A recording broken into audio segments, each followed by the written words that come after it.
दोस्तों, मेडिकल में दाखिले के लिए ली जाने वाली नीट परीक्षा में बार बार पेपर लीक की धांधली पर बढ़ते ही जा रहे बवाल के बीच मोदी सरकार के लिए एक और मुसीबत खड़ी हो गई है।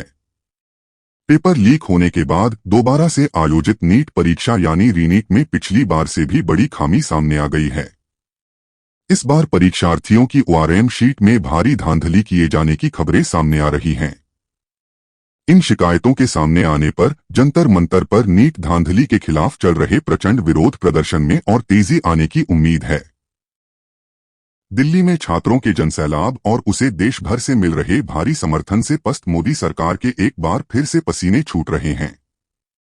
यही वजह है कि इन शिकायतों के सोशल मीडिया पर वायरल होते ही पीएम नरेंद्र मोदी को आधी रात को वीडियो जारी करके सारे मामले पर सफाई देनी पड़ी। हालांकि आंदोलन का समर्थन कर रहे लोग इस सरकारी सफाई पर भरोसा नहीं कर रहे हैं और इसे सरकार की लीपापोती ही माना जा रहा है।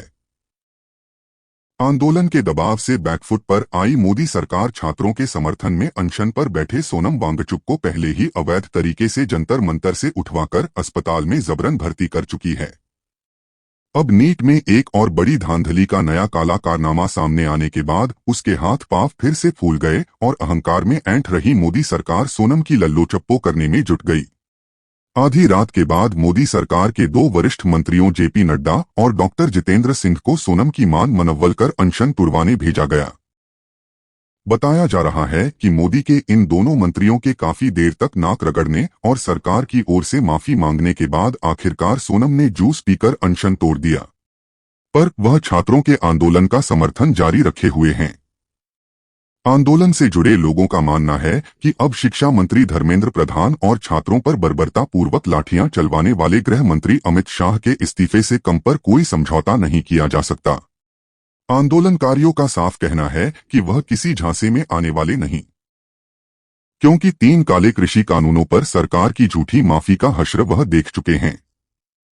कृषि कानूनों की वापसी के बावजूद किसानों के प्रति मोदी सरकार का नकारात्मक और दमनकारी रवैया जारी है।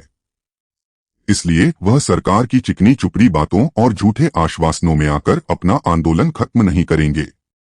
लड़ाई अब आर पार की होकर रहेगी और प्रधान व अमित शाह के इस्तीफे से कम पर कतई कोई समझौता नहीं होगा। सरकार को छात्रों की जायज मांगों के आगे झुकना ही होगा। आज बस इतना ही। वीडियो देखने के लिए आप सबका शुक्रिया। ऐसी ही खबरों के लिए सब्सक्राइब कीजिए प्रखर खबर चैनल को। नमस्कार।